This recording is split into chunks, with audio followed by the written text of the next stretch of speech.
Ընտրություններից անմիջապես հետո իշխանությունը որոշեց, որ թանկացնի ակցիզային հարկը։ Արդյունքում ծխախոտը, ալկոհոլը եւ վառելիքը թանկանում են, սպասելի էր։ Այո, էլի է թանկանալու։ Ու սպասում էինք դա։ Որովհետև ծախս էր արին, խաբեցին եւ այլը, հետո անցան բնական սպասարկման, թանկացումներն է բնական պետք է լինեն։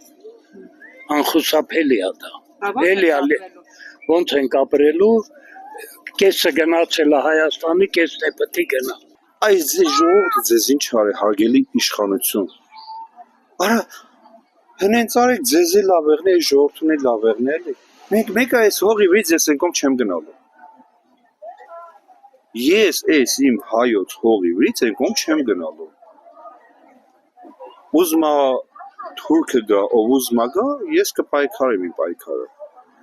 Բայց ենքոմ չեմ գնալու։ Ինչքան ուզում է իրանք վատ թարասնեն, ընտրությունը անցավ, ակցիզային հարկը եղի բարձացավ, կարաս ասես։ Այ ընտրություններից անմիջապես հետո ակցիզային հարկը թանկացավ եւ դրանով Գիտեմ, ակցիզային հարկը դա ձև է, դա էս պետական պարտքեր են բոլորը, ուշ քեշու, ժողովրդի մարմնից պետք է հանի ինքը այդքան հարկեր հասկացան, կամ սիգարետները որքան թանկացնում է հիմարավարի,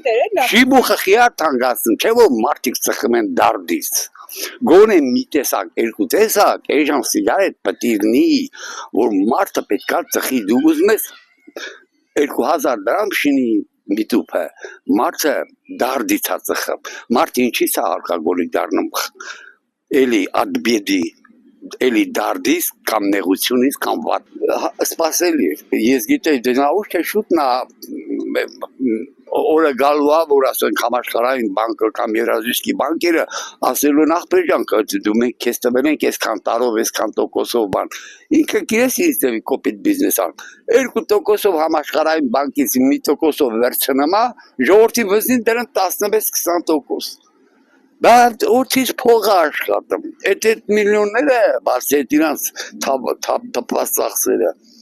որ ոնց ուզում են գնում են, ոնց ուզում են ապրում են, ինչ ուզում են անում են։ Դա դեռ չի երկարի, բայց մարդիկ պրոստը մեղք են, ժողովուրդը հոգնել է, զզվել է ավելի ճիշտ,